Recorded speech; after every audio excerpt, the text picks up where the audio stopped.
What is family? It may sound generic, but family is love.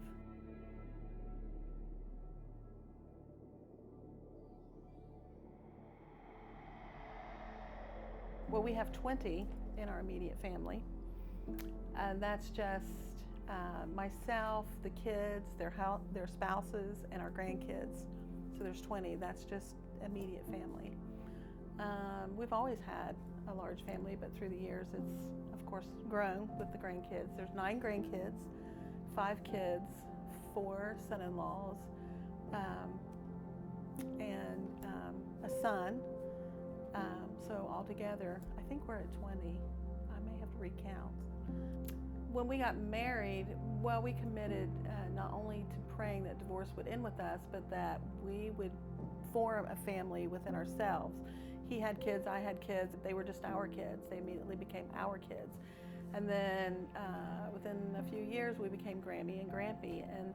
And I don't ever remember Andy or I ever referring to any of the kids as step or half or a step grandchild. It was just, this is our daughter, this is our son. We actually have 3 legally adopted grandsons.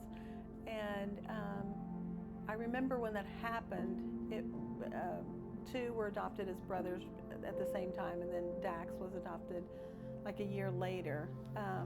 But it really impacted my thoughts on being adopted as a Christian biblically.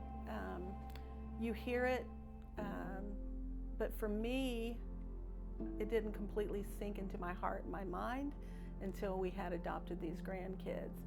We don't really look at blood or who belongs to who or what color your skin may be. God has allowed us just to blend.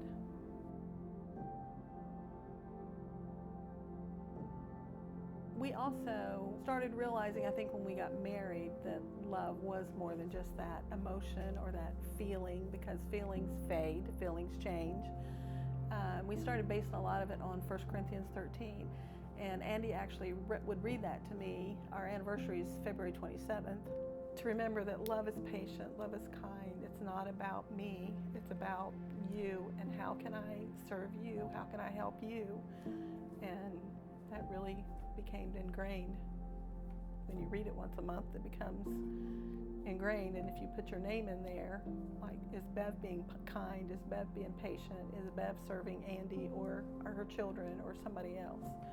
And not always looking out for my interests, but looking out for somebody else's.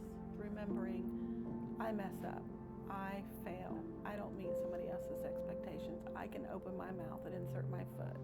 So if I remember that about myself, I realize that everybody else is going to do it too. Everybody in my family, they're going to open mouth, insert foot. Things aren't going to go my way. My feelings are going to be hurt. But I want you to overlook my faults and my failures. And so I should try to easily overlook yours too, because we're all human and we all do it. What is family?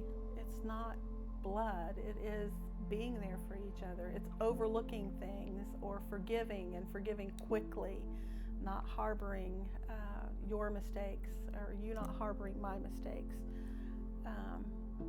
Being willing to work on things and not just, I'm done, this is over. And marriage is a lot of work. Family's a lot of work, especially if you have a blended family. It's a lot of work. You have to be intentional to work on those things and not give up quickly. And over again, you have to work on things. Over and over again, you have to forgive. Relationships take a lot of work. It doesn't just fall in your lap. You have to be intentional. And I've heard it said, if you're shooting an arrow and you're not aiming at anything, you're not going to get anything. But if you have a purpose that you're shooting for, you can accomplish more than you thought you ever could.